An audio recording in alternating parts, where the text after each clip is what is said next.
Good morning बच्चों। आपका स्वागत है हमारे यूट्यूब चैनल पे। और आज हम कम्युनिकेशन स्किल्स के पार्ट 4 अंतिम लेक्चर में आपका जो क्वेश्चंस बच गए थे उसको हम आगे डिस्कस करेंगे। और इसके बाद हम लोग चैप्टर 4 स्टार्ट करेंगे।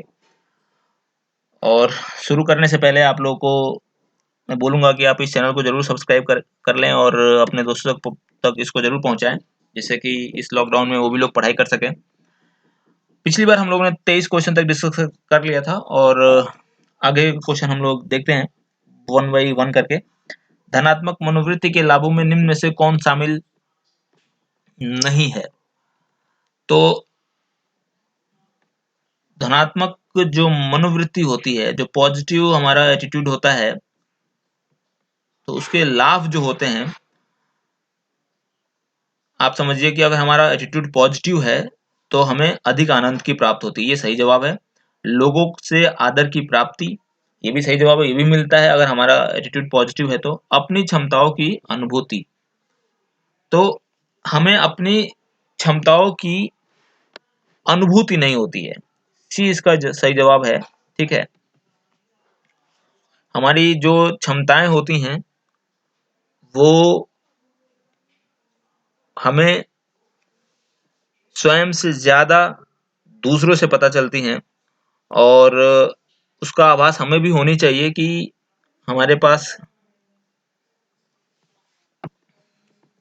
किस प्रकार की टैलेंट है और हम क्या-क्या चीजें कर सकते हैं। ठीक है, तो इसका सही जवाब आपका सी है। प्रभावी श्रवण के लिए आवश्यक है।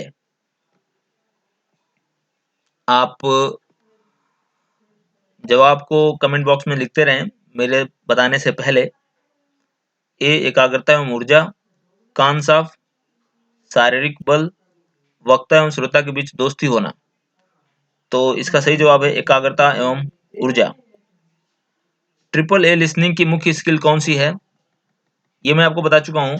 तो इसका सही जवाब बताइए आप लोग। सामंजस्य, ध्यान देना, रवैया। डी इसका सही जवाब है उपरोक्त सभी। व्यक्ति द्वारा स्वयं को अभिप्रेरित करने हेतु लोगों की बातों को ध्यान से सुनना चाहिए। जीवन में एक सुनिश्चित लक्ष्य निर्धारित करना चाहिए। कोई नौकरी करनी चाहिए। ऑल ऑफ दीज बताइए कौन सही होगा। स्वयं को प्रेरणा देने के लिए सभी इसमें ऑप्शन सही है। सबसे पहले तो हमें लिसनिंग एबिलिटी होनी चाहिए, बातों को सुनना चाहिए दूसरों की। एक लक्ष्य होना चाहिए जिंदगी में कि हमें क्या करना है अपनी लाइफ में, और कोई ना कोई नौकरी जरूर करनी चाहिए जिससे हमारा जीविका चलती रहे। तो यहाँ पे सारे ऑप्शन सही हैं। प्रभावी श्रवण की बाधाओं में शामिल क्या है? दृढ़ संवेग, विभिन्न विभिन्न दृष्टिकोण, बोलने की इच्छा और ऑल ऑफ दीज। जो हमारी सुनने की जो हैबिट होती है उसमें बाधा होती है दृढ़ संवेग। अगर कोई जिद्दी इंसान है, दृढ़ संवेग का मतलब होता है एकदम रिजिड होना, मतलब हमें मानना ही नहीं, हमें सुनना ही नहीं। तो ये एक बाधा है। किसी विषय पे विभिन्न दृष्टिकोण होने पर भी हम दूसरों की बातों को नहीं सुनते हैं। और अगर बोलने की इच्छा है बहुत ज्यादा, सुनने से कोई परहेज करता है और ज्यादा बोलने वाला हो तो भी वो उसकी एक लिए बाधा होती है प्रभावी श्रवणों में। तो ऑल ऑफ दिस इसमें सही होंगे। डी ऑप्शन सही होगा। आत्मबल एवं अभिप्रेरणा के अभाव में ऑप्शन ए है आपका संचार संभव नहीं हो पाता है। बी है कोई भी कार्य सफल नहीं हो सकता। सी हम किसी से बात नहीं कर सकते हैं। और डी कर्मचारियों को प्रशिक्षित नहीं किया जा सकता। तो इसका सही जवाब है कोई भी कार्य सफल नहीं हो सकता। बी इसका सही जवाब है, नहीं हो सकता। इसका सही जवाब है सफलता प्राप्त करने के लिए गुणात्मक संचार कौशल। ए ऑप्शन देखिए, तो इसका सही जवाब है तीसरे का जो सही जवाब है सफलता प्राप्त करने के लिए कम्युनिकेशन स्किल का होना बहुत जरूरी है। तो गुणात्मक कम्युनिकेशन स्किल का होना बहुत ही जरूरी है। तो इसका ए ऑप्शन बिल्कुल भी सही है। अगला देखते हैं, भाव चढ़ाना किस प्रकार का संचार है? बताइए आप लोग। ये तो आसान है, इसका सही जवाब है डी, अमौखिक। जिन लोगों ने भी थ्योरी के वीडियो नहीं देखे हैं उनको ये चीज़ समझ में नहीं आएगी, तो इसको समझने के लिए आप थ्योरी के वीडियो पहले देख लें, जो 2 वीडियो हैं, फिर आपको समझ में आएगा कौन मौखिक है, कौन अमौखिक है, कौन औपचारिक है, कौन अनौपचारिक है, शाब्दिक, अशाब्दिक, तो सारी चीज़ें आपको समझ में आएँगी। अगला है, सफलता का मूल मंत्र क्या है? सफलता का मूल मंत्र बताइए आप लोग। मेरे बताने से पहले आप लोग इस क्वेश्चन को बताइए। एकदम सही जवाब है, डी इसका सही जवाब है। हमारे पास पहली बात तो पॉजिटिव एटीट्यूड होना चाहिए, किसी भी चीज़ का तर्कपूर्ण विश्लेषण करने की क्षमता होनी चाहिए और समय का सदुपयोग बहुत ही इंपॉर्टेंट है, तो ऑल ऑफ दिस इसके सही जवाब होंगे। एक सफल नेता के प्रमुख गुण हैं,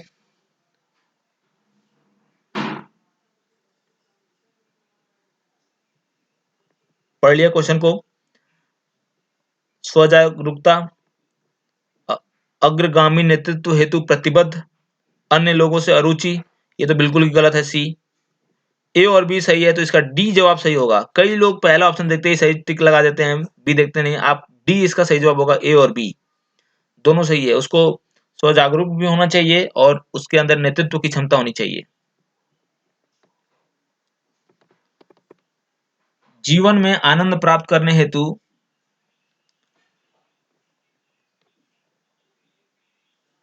लोगों से मिलना जरूरी है, स्वयं पर ध्यान देना जरूरी है, कार्य संतुष्टि होना जरूरी है, लोगों की उपेक्षा करना जरूरी है। बताइए आप लोग। इसका सी जवाब सही है, कार्य संतुष्टि होना जरूरी है। सेल्फ सेटिस्फैक्शन और वर्क सेटिस्फैक्शन होना बहुत जरूरी है। अगर हम जो काम करते हैं उसी में सेटिस्फाइड नहीं है तो हमको खुशी नहीं मिल सकती। आप ये बहुत ही स्पष्ट बात अपने दिमाग में बैठा लीजिए कि हम अगर कोई चीज जो पसंद है उसे प्यार करना सीख लें और नहीं तो उसको बदलने की मेहनत करना सीख लें। अगला क्वेश्चन, धनात्मक चिंतन लक्ष्य प्राप्ति में क्या है? सही जवाब बताइए। सहायक नहीं होता है, क्षति पहुंचाता है, सहायक होता है और डी कोई प्रभाव नहीं डालता है। जो धनात्मक पॉजिटिव जो थिंकिंग होती है वो हमेशा सहायक होती है, तो सी इसका सही जवाब है। अगला क्वेश्चन, सफलता की कुंजी है प्रतिबद्धता, एकदम अनुशासन, समर्पण, ऑल ऑफ दिस, तो बिल्कुल सही जवाब है आप लोगों का, डी सही जवाब है। सभी सही है। प्रतिबद्धता, एकदम दृढ़ निश्चयी होना कि हाँ हमें क्या करना है अपनी जिंदगी में, अनुशासन और समर्पण, ये तीनों चीजें इंसान को सफल बनाती हैं। अगला क्वेश्चन, साक्षात्कार के लिए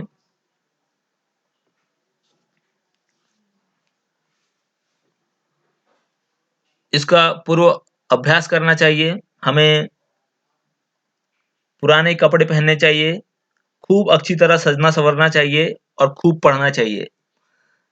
इसमें ये तीनों ऑप्शन बिल्कुल गलत हैं। नीचे के ऊपर का ऑप्शन ए सही है, इसका पूर्व अभ्यास करना चाहिए। कभी भी इंटरव्यू देने जाइए तो उसका अभ्यास करके जाइए, ठीक है। और बहुत सजना संवरना इंटरव्यू में सही नहीं होता है, सिंपल फॉर्मल ड्रेस में जाना चाहिए और जो सही होता है वही बोलना चाहिए, ठीक है।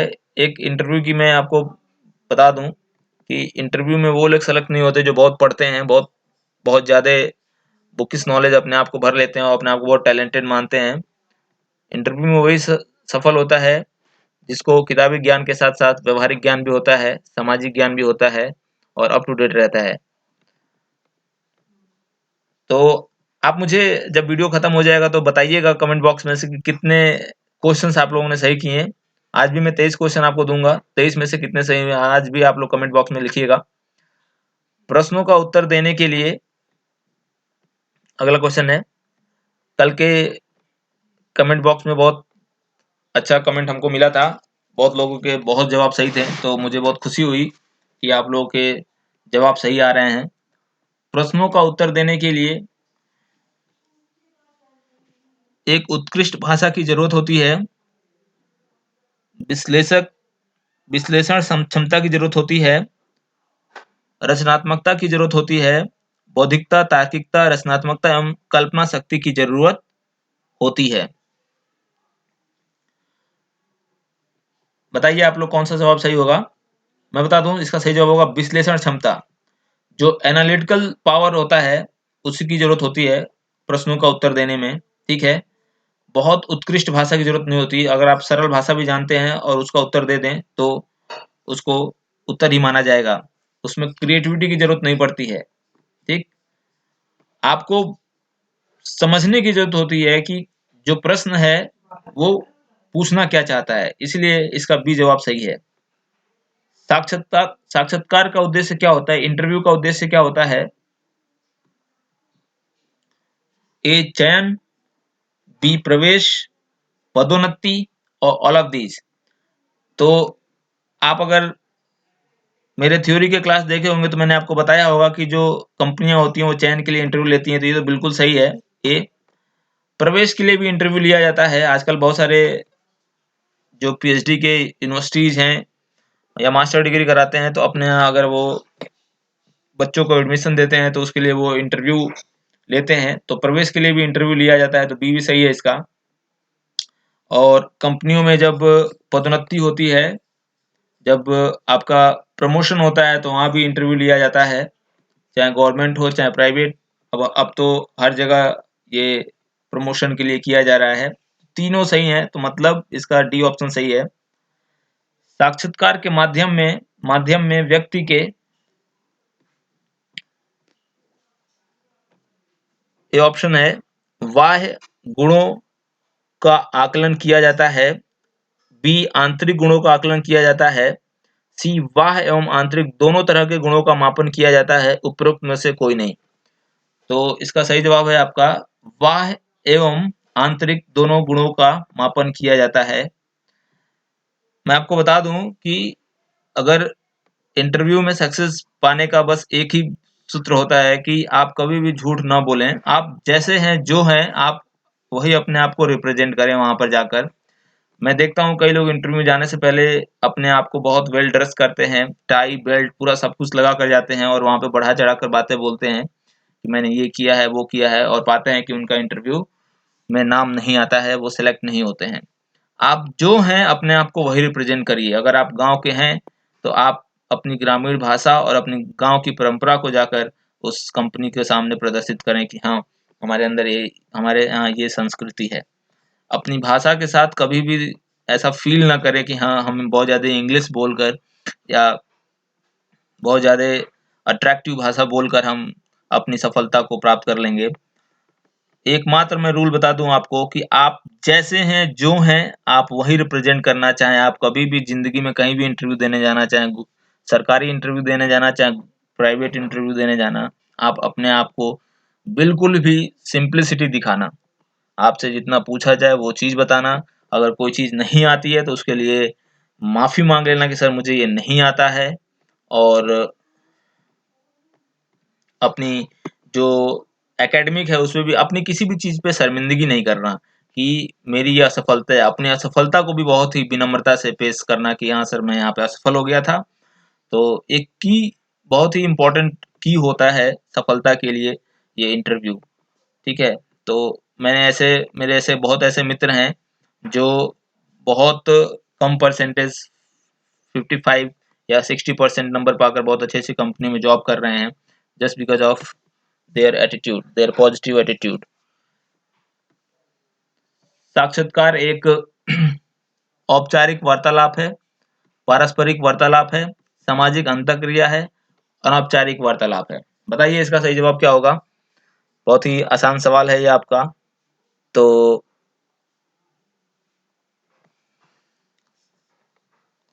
ये आपका औपचारिक है, औपचारिक वार्तालाप है। अनौपचारिक तो हो नहीं सकता। आप भाई बहन मित्रों के साथ तो बात नहीं कर रहे हैं, तो गलत है ये। सामाजिक तो है नहीं, सिर्फ दो दो लोग ही होते हैं, एक कंपनी वाला और एक आप। तो सामाजिक नहीं है जहाँ पे 6 7 8 10 20 लोग बात करते हैं, या समाज से इसका कोई लेना देना नहीं है। और पारस्परिक नहीं है, ठीक है। ये कंपनी की बात है और आपके बीच की बात है, तो ये ऑफिशियल होता है, ठीक है। आप रिज्यूमे देते हैं, लिखित रूप में सब कुछ होता है, तो इसीलिए आपका ये ऑफिशियल है। औपचारिक वार्तालाप है। नेक्स्ट क्वेश्चन देखते हैं। हमें कार्यों को उनकी प्राथमिकता के आधार पर निपटाना चाहिए, यह कथन है। ये किस पे क्वेश्चन है पहले ये बता दीजिए। मैंने एक थ्योरी पढ़ाया था टू डू लिस्ट, उसी के आधार पे ये क्वेश्चन बनाया गया है कि हमें कार्यों को उनकी प्राथमिकता के आधार पर निपटाना चाहिए। सही बात है, अगर हमें लाइफ में भी सक्सेसफुल होना है तो हमें पहले ये तय करना होगा कि कौन सा कार्य इम्पोर्टेंट है, कौन सा कार्य मुझे पहले करना है। तो इसका सही जवाब है सत्य है, बिल्कुल ही सत्य है। नेक्स्ट क्वेश्चन को देखते हैं हम लोग। दृश्य श्रव्य माध्यम का उपयोग ऑडियो विजुअल, मैं बता चुका हूँ ऑडियो विजुअल होता है इसका मतलब माध्यम का उपयोग। ये सब क्वेश्चन आ चुका है। मनोरंजन प्राप्त करने के लिए, अपने लक्ष्य को पहचान करने के लिए, घबराहट दूर करने के लिए, इसका सही जवाब होता है सी, घबराहट दूर करने के लिए। ऑडियो विजुअल जो टेक्निक होता है वो शिक्षण संस्थाओं में आजकल अपनाया जा रहा है। जैसे मैं अभी आपको पढ़ा रहा हूँ तो ये ऑडियो विजुअल है, आप जो देख रहे हैं वो विजुअल है, वो दृश्य है, और जो मैं बोल रहा हूँ आप सुन रहे हो तो वो श्रव्य है। ठीक है। नेक्स्ट क्वेश्चन, साक्षात्कार के दौरान क्या क्या दस्तावेज आपके पास होने चाहिए? शैक्षिक प्रमाण पत्र, सही जवाब है ये होने चाहिए। बायोडाटा भी होना चाहिए, इसको रिज्यूमे बोला जाता है। बायोडाटा को हम लोग रिज्यूमे या करिकुलम सी भी बोलते हैं, करिकुलम विटा। और कार्य अनुभव प्रमाण पत्र, अगर आपने कोई वर्क किया है कहीं पे, आपके पास वर्किंग एक्सपीरियंस है तो वो भी इसमें होता है, और अगर नहीं है तो आप फ्रेशर के तौर पे गिने जाते हैं। तो डी इसका सही जवाब है। नेक्स्ट क्वेश्चन, सुनने का तात्पर्य है, सुनने का तात्पर्य है किसी व्यक्ति की विशेष बातों पर ध्यान देना, आसपास मौजूद उद्दीपकों से उत्पन्न आवाज का कानों तक पहुंचना, चेतन रूप से कुछ विशेष ध्वनियों पर ध्यान देना। तो इसमें बताइए कौन सा सही होगा? इसका सही जवाब है डी। ठीक है, बहुत लोगों ने इसका सही जवाब दिया है। Well, very good. समय का सर्वश्रेष्ठ उपयोग करने के लिए हमें घड़ी लगानी चाहिए, जल्दी जल्दी काम निपटाना चाहिए, योजना बनानी चाहिए, या ज्यादा चिंता नहीं करना चाहिए। तो सही जवाब क्या है इसका, बताइए आप लोग। योजना बनानी चाहिए, सी इसका सही जवाब है। कोई भी कार्य हमारा सफल तभी होगा जब हम कोई योजना बनाएंगे। तो हमारे टोटल 46 क्वेश्चंस कंप्लीट हुए। तो आप लोग कमेंट बॉक्स में लिखें कि आप इस 23 क्वेश्चनों में से कितने ज्यादा क्वेश्चन आपने किए हैं। किसके 20 क्वेश्चन सही हुए हैं, किसके 15 क्वेश्चन सही हुए हैं। सही सही लिखिएगा, इसमें कोई छुपाने की बात नहीं है। और अगर किसी के 10 क्वेश्चन भी सही हुए हैं तो कोई बात नहीं, लिखिएगा। या 5 क्वेश्चन भी सही हुए तो लिखिएगा जरूर। आप उसे शर्माने की कोई बात नहीं है। सच बोलने में जो बहादुरी है वो किसी में नहीं है। आप पुनः वीडियो देख लीजिएगा और आप फिर से समझ के जब करेंगे तो आप पाएंगे कि 23 के 23 क्वेश्चन आप बिल्कुल भी आसानी से कर पा रहे हैं। तो आज के लिए इतना ही, और कल हम नया चैप्टर शुरू करेंगे। और अगर आपको कोई क्वेश्चन समझ में ना आया हो या कोई आप चीज़ पूछना चाहते हो तो आप मुझे इस नंबर पर मैसेज करके पूछ सकते हैं या व्हाट्सएप कर सकते हैं। और आप इस वीडियो को सब्सक्राइब ज़रूर करें और लाइक कर दें और अपने दोस्तों के साथ शेयर करें, जिससे कि वो भी इसका फ़ायदा उठा सकें। Thank you so much.